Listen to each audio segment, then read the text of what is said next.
Assalamualaikum warahmatullahi wabarakatuh. Halo guys, welcome to my channel.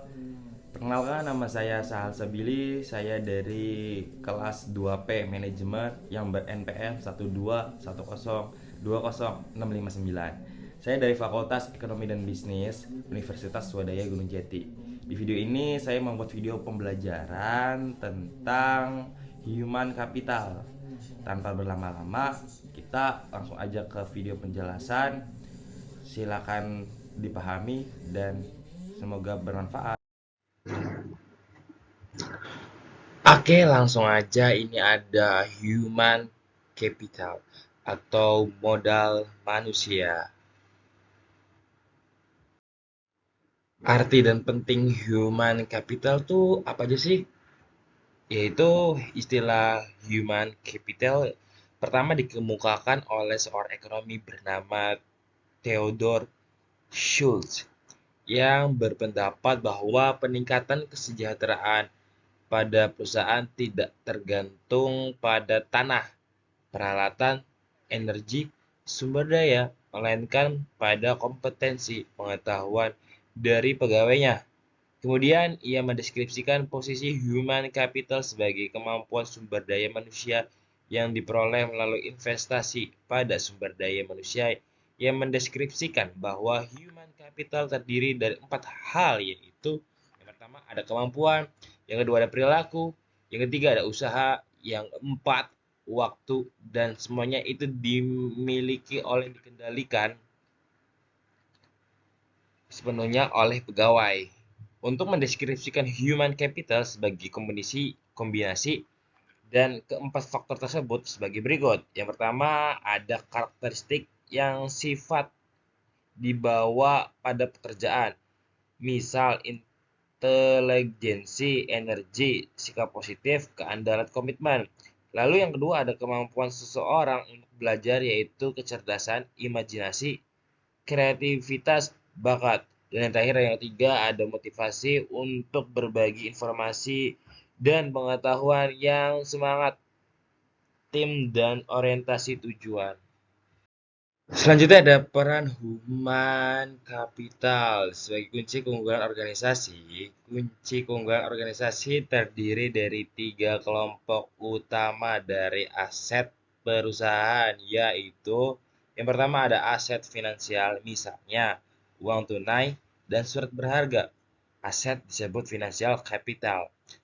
Yang kedua ada aset fisik, terdiri atas peralatan, gedung, dan tanah. Dan yang terakhir ada aset tak berwujud, modal organisasi, aliansi bisnis, pelanggan, merek, reputasi, dan terakhir modal intelektual. Selanjutnya ada hubungan kompetensi karyawan dengan human capital. Dalam meningkatkan kompetensi karyawan, tantangan utama yang harus diperhatikan yaitu kompetensi harus sesuai dengan strategi bisnis, dan kompetensi perlu diciptakan melalui lebih dari suatu mekanisme. 5 cara untuk meningkatkan kompetensi karyawan yaitu ada 5B. Yang pertama buy, membeli, mengganti SDM yang lama dengan yang baru dan memiliki kualitas yang lebih baik. Yang kedua ada build, membangun. Investasi dilakukan terhadap SDM untuk meningkatkan kualitas menjadi lebih baik. Yang ketiga ada borrow, meminjam. Menggunakan konsultan atau partner efektif dan memungkinkan berbagi pengetahuan dan desain baru. Selanjutnya yang keempat ada bunch, melambung, yaitu perusahaan harus mengeluarkan karyawan yang bekerja di bawah standar. Yang terakhir ada bind, mengikat, yaitu mengikat karyawan jangan keluar, merupakan tindakan kritis pada semua tingkatan. Selanjutnya ada tingkat kompetensi dalam sistem pengukuran human capital.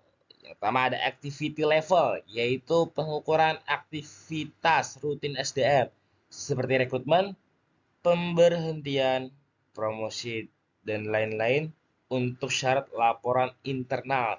Yang kedua ada functional level, yaitu kolaborasi dengan unit fungsional organisasi, misal divisi dalam mengukur aktivitas, mengumpulkan dan menerjemahkan data dan mengambil tindakan koleksi. Selanjutnya ada strategic level, yaitu tindakan analisis tertinggi sehingga dapat memberikan gambaran perusahaan secara penuh, memberikan pemahaman hubungan antara SDM, strategi, dan kinerja. Dari ketiga tingkat kompetensi di atas, diketahui bagaimana melakukan pengukuran nilai human capital pada ketiga tingkat tersebut, dimulai dari tingkat korporat dalam unit bisnis fungsional, tingkat terendah yaitu aktivitas dari divisi SDM, untuk mengintegrasikan sistem pengukuran tersebut menjadi sistem yang kohesif dalam suatu jalur yang terdiri dari 3 tingkat, dan masing-masing tingkat terdapat aktivitas yang dapat diukur beserta hasilnya. Oke, terima kasih. Tidak terasa sudah berakhir di penjelasan saya kali ini. Saya mohon maaf apabila saya ada kekurangan. Jangan lupa like, comment, subscribe di channel ini. Wassalamualaikum warahmatullahi wabarakatuh. Ciao.